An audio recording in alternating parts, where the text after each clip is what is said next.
Narito ang Balitang Pinoy TV.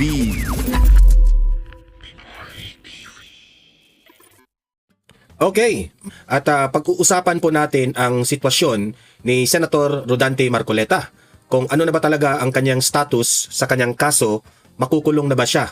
At tama lang ba na yung ginawa ng ombudsman sa kanya? So para malaman natin yung mga legality nitong nangyari kay Senator Marcoleta, pakikinggan natin yung mga legal experts, especially itong mga magagaling na mga attorney, no? Especially itong si Attorney Neil Abayon. Pakikinggan natin 'yan ang patungkol kay Senator Marcoleta. At itong si Attorney Raymond Bato, okay, na sinabi niya ang solusyon sa kaso versus Marcoleta, inilahad niya kung ano ang pwedeng gawin ni Senator Marcoleta at ano yung posibleng mangyari kay Senator Marcoleta. Okay? So yan po ang mga pag-uusapan natin, pero bago ang lahat, paki-like muna at saka paki-share itong video natin para kakalat ito sa taong bayan. Sa mga hindi pa nakasubscribe dito sa Donmar TV, mag-subscribe na po kayo kasi libre lang po ang mag-subscribe dito sa ating channel sa YouTube, walang bayad yan. Updated pa kayo sa mga breaking news at sa mga maiinit na balita na inilahad natin araw-araw. Okay? O, ito, unahin muna natin itong si Attorney Raymond Bato sa sitwasyon po ni Senator Marcoleta. Ito po, pakinggan natin. So, ang mangyayari niyan is that surrender sila, kulong muna siya, then file a motion to quash. Of course, the prosecution would also fight it out. No, it is not quashable. So, kailangan po, meron talagang matibay na reason sa pag-file the motion to quash para ma-immediately resolve. Yan ang pinakamabilis, no? And I think it may be resolved in, opinion ko lang to, siguro in a month's time. Pero tatakbo na ang impeachment proceedings ni BP Inday. Marami na siyang hindi na masalihan doon. Now, another remedy... ang concern niya dito, makakadalo ba si Senator Marcoleta sa impeachment trial ni VP Sara? Kasi importante na nandiyan po si Senator Marcoleta para maipaliwanag ng technicalities ni Marcoleta sa taong bayan. Kasi she is only one of the senator judges. Okay? Alam naman natin kapag nandiyan si Senator Marcoleta, talagang susuriin niya ng mabuti kung ano yung mali at tama during the impeachment trial. Okay? So sabi ni Attorney Raymond Bato ay posibleng merong chance na some of the hearings ay wala po si Senator Marcoleta. At kung ano man ang magiging mangyari ay late na makapagdalo itong si Senator Marcoleta. Yan bang ibig niyang sabihin dito? Nagawa yung iba is that pag once na na-arrest na or nag-surrender, mag-file sila ng tatawag na petition for bail. Matagal yan.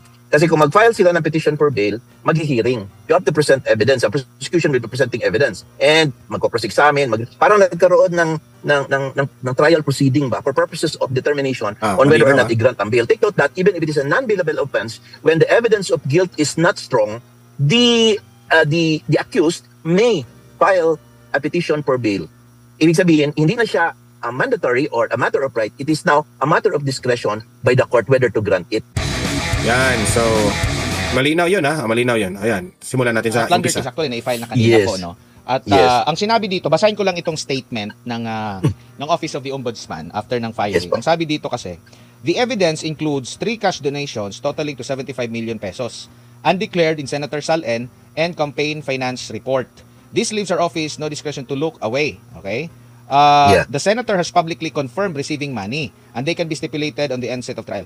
What remains question is, next dito, ang sinabi din niya, nag-mention din daw ng termino itong si Senador Marcoleta na utang na loob. Pero para sa kaalaman ng lahat, para mahimay natin, sa plunder law, ano ba yung mga paglabag, no, na maikukonsidera na plunder, attorney?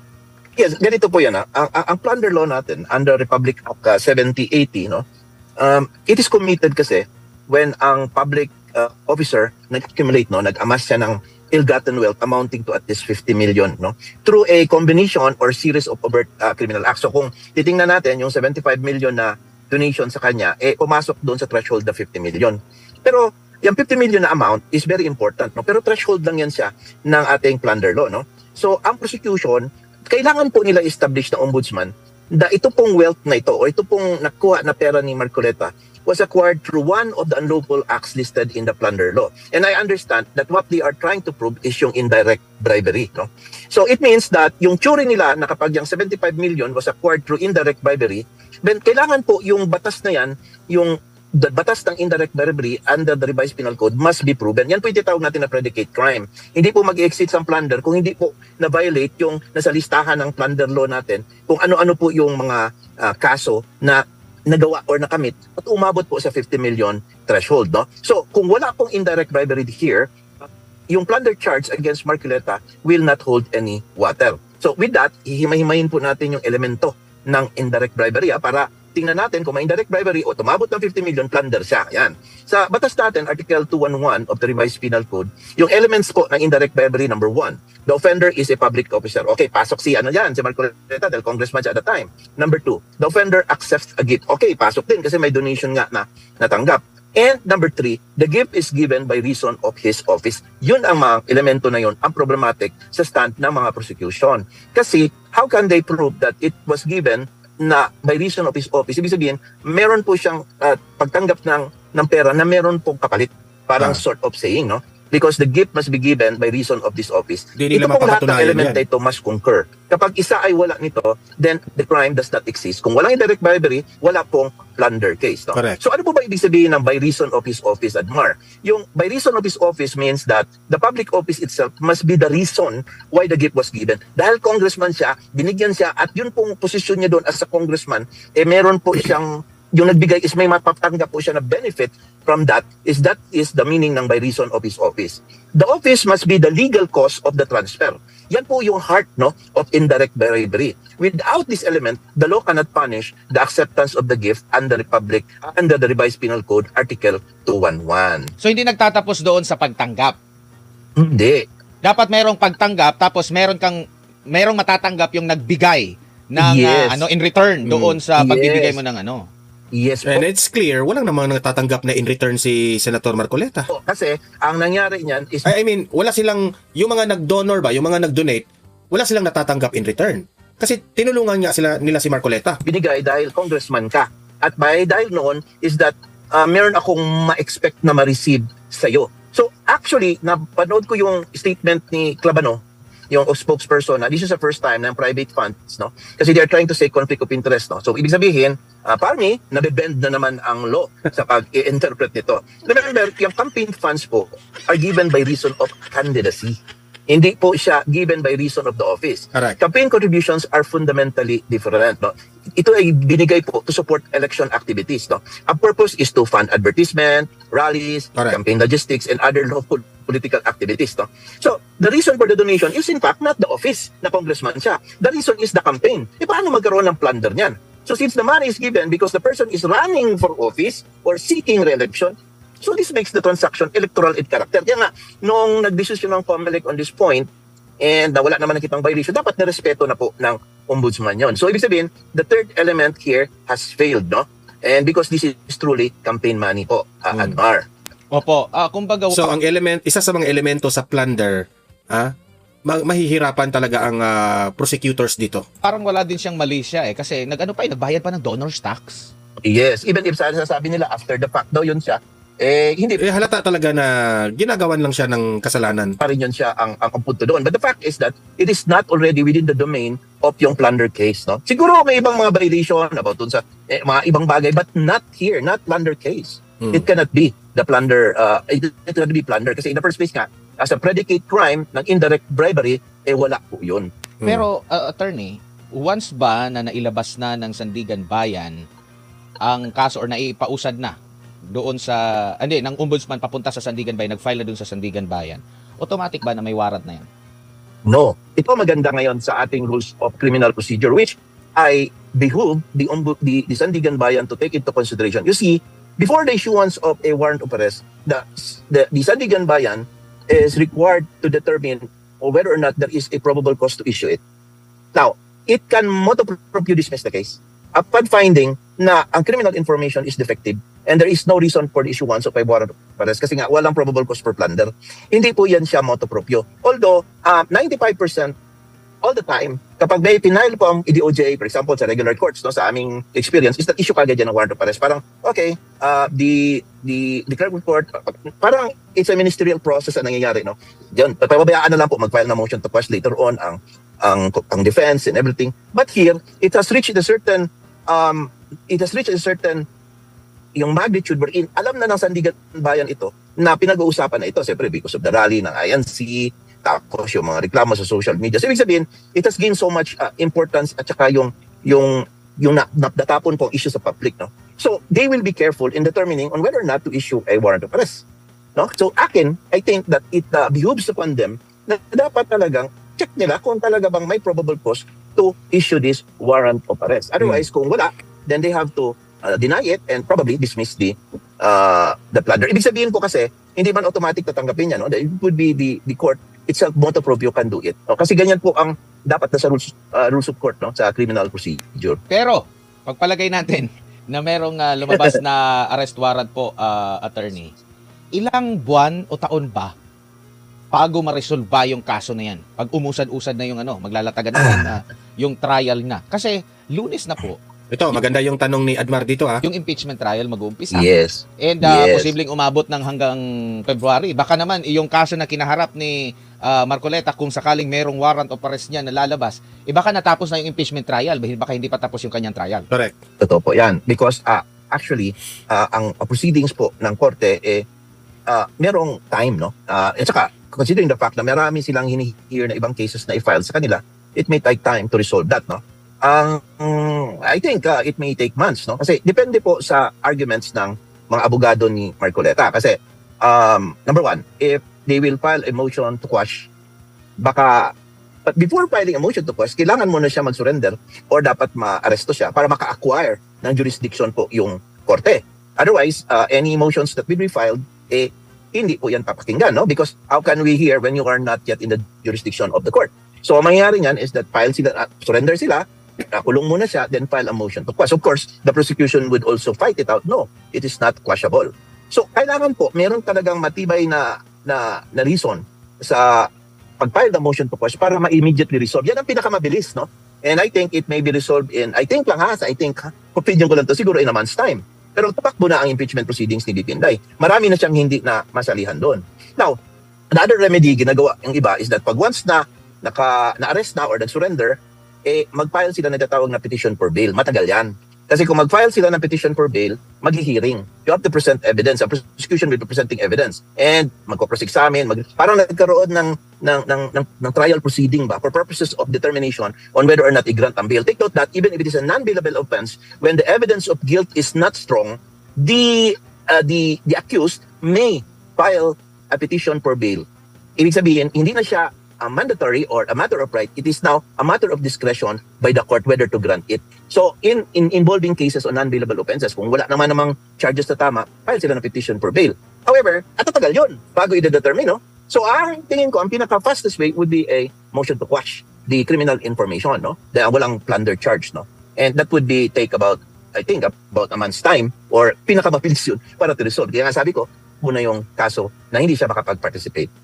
Pero kailan pa yung eleksyon? Kailan pa yung mismong kampanya? 2025, no? 2024, 2025. Yes.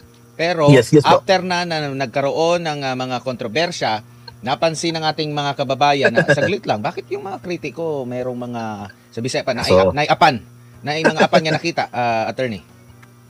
That's how this administration works right now.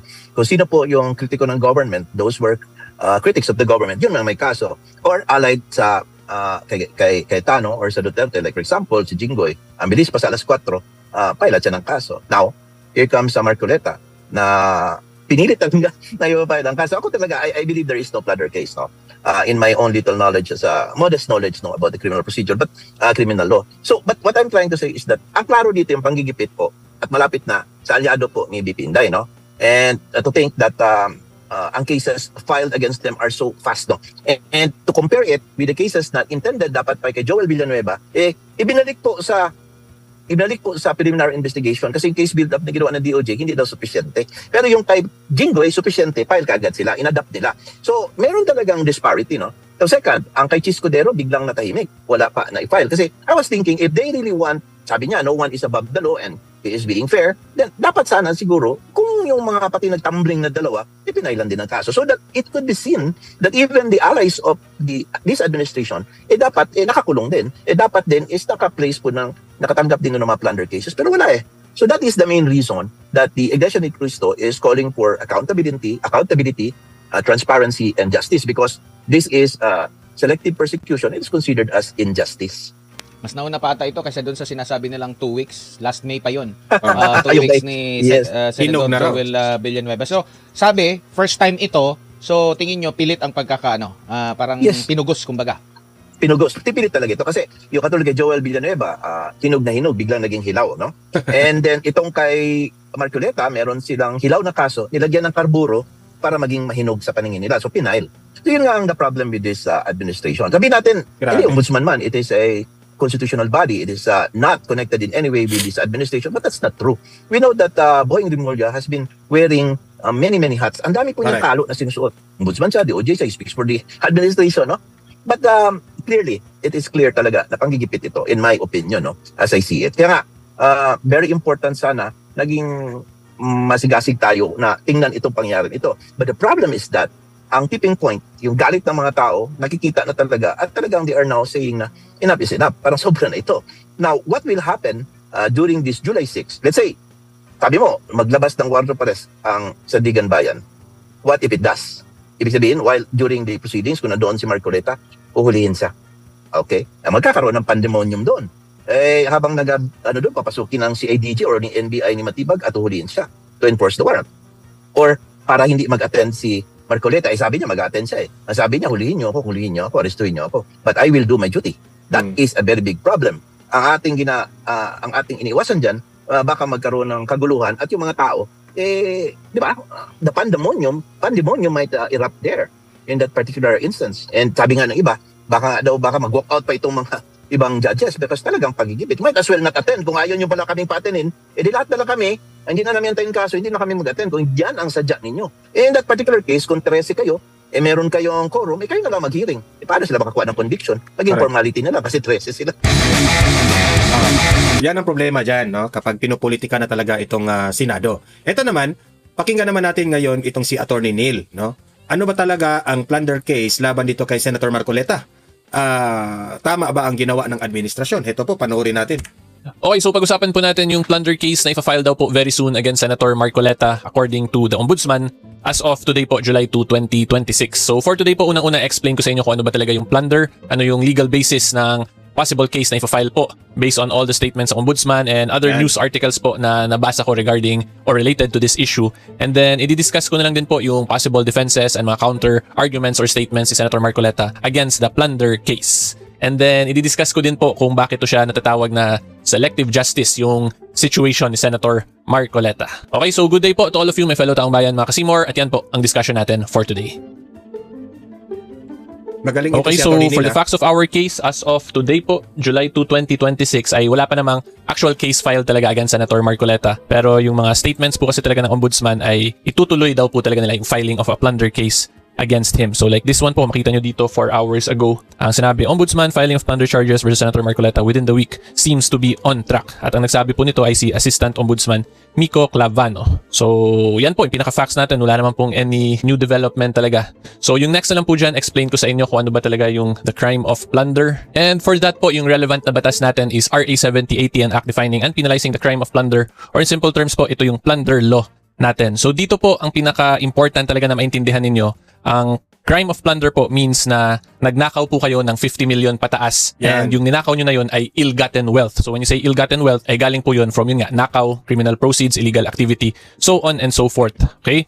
And then, based on the statements po from the Ombudsman and the news articles na nabasa ko, ito yung pinaka-basis na ginamit po nila against Senator Marcoleta. So by receiving directly or indirectly any commission, gift, share, percentage, kickbacks, or any other form of pecuniary benefit from any person and or entity in connection with any government contract or project or by reason of the office or position of the public officer concerned. Kasi yung sinasabi po nila, yung time daw po na tinanggap ni Senator Marcoleta, yung 75 million in total, which was on January 2025, ay congressman na daw po siya nun. Therefore, he received a gift by reason of the office or position na ino-occupy niya, which is yung pagiging congressman niya po. And then, yung important nga lang po, i-take note nyo dito. So, this is under section 1D po, number 2. Then, if we go here po kasi to section 2, definition of the crime of plunder, ito po yung sinabi ko yung 50 million pataas. Magre-refer po talaga yan, ito, through a combination or series of overt or criminal acts as described in section 1D. So, in section 1D, is itong definition ng ill-gotten wealth. So, yung pinaka-point ko lang po, kaya ako inulit-ulit, para mag-gets nyo na in the crime of plunder, kailangan talaga clearly mapakita na ill-gotten yung natanggap na pera ng Yan. akusado in that case. Kung hindi po ito ma-establish ng prosecution na ill-gotten, ay hindi po yun siya magiging plunder na kaso. Okay, so yan lang po ang importanteng maintindihan nyo talaga as to the crime of plunder. Again, kung gusto nyo po basahin, Section 1D, number 2, ito yung pinaka-basis na gagamitin, possible gagamitin po against Senator Marcoleta. Again, based lang po to on the public statements na ginagawa nila kasi wala naman po akong actual copy dun sa preliminary investigation records. Hindi ko po actually nabasa yon. So nagbe-base lang po tayo from actual press releases, press statements, and mga public statements ng Ombudsman. Okay, so ngayon, ang next question dyan, sapat ba talaga based on the statements si Senator Marcoleta, yung sinasabi niya publicly na nakatanggap siya from private individuals, sapat ba yung ganun para ma-filean po talaga siya ng kasong plunder? Yan. Dito natin malalaman kung Okay, so before po natin Tama sagutin bang yan ginawa directly, ng ano? explain ko po muna sa inyo yung rules of procedure ng Ombudsman para mag-gets nyo talaga kung ano ba yung preliminary investigation, ano yung evidentiary requirement niyan. At pag maintindihan nyo kasi, dun nyo mas masasabi nyo rin po sa sarili nyo kung sapat ba yung basihan para matuloy-tuloy or magtuloy-tuloy po into the filing of a plunder case talaga against Yan. Senator Marcoleta. So this is Administrative Order number 7 po, Rules of Procedure of the Office of the Ombudsman. And then pupunta lang po tayo yan sa Rule 2, Procedure in Criminal Cases, Section 4 to be specific. So kung makita nyo dito, the preliminary investigation of cases falling under the jurisdiction of Sandigan Bayan and RTC shall be conducted in the manner prescribed in Section 3, Rule 112 of the Rules of Court. So in simple terms po, susundin yung Section 3, Rule 112 ng Rules of Court pag preliminary investigation sa Ombudsman ang pinapag-usapan. Basta ang may jurisdiction sa kaso is the Sandigan Bayan or RTC. So yung kaso po ni Senator Marcoleta, Sandigan Bayan po yung may jurisdiction nun, yung potential case po na ifa-file against him. Okay, so ngayon, punta po tayo dito sa Section 3, Rule 112. So recently po kasi pinataas yan ng DOJ yung evidentiary requirements sa preliminary investigation. So there was a case filed against that DOJ circular. Ito yung Meking versus Remulla na case. So yung Remulla dito, or in that case, is actually Ombudsman Remulla when he was still the Department of Justice Secretary. So kung makita po ninyo dun sa case na yun, ang decision ng Supreme Court, they upheld the validity of DOJ rules raising standards of proof in preliminary investigation. So ito po yan, pinataas nila from probable cause to prima facie evidence with reasonable certainty of conviction. So, kung probable cause lang po ang papag-usapan kasi, kung ako po ang tatanungin ninyo, yung professional assessment ko po, based on all the public statements ng Ombudsman, isapat po siya na mag-file ng plunder case pag probable cause. Kasi mababang requirement lang po yan. When you say probable cause, probably guilty lang yung akusado. So, kung may nangyaring krimen, tapos mukhang ito yung gumawa ng krimen na yun, ay pwede na yun siya. Sapat na po yun siya para mag-file ng case. Sobrang baba po niya na evidentiary requirement actually. Compared to ngayon na pinataasan nila na prima facie evidence with reasonable certainty of conviction. So, when you say prima facie evidence with reasonable certainty of conviction, ang ibig sabihin po niyan, kung yung ebidensya po na ipepresent ng prosecutors ay hindi makontra, hindi makontradict ng accused, ay sapat siya para magtuloy-tuloy talaga into a conviction yung kaso. Okay? So again, to differentiate. Ito na nga mga kabalita. Ano na ang masasabi nyo patungkol sa balitang ito? Please comment down below mga kabalita. Pag-usapan natin yan sa comment section. At kung di ka pa nakasubscribe sa ating channel, baka naman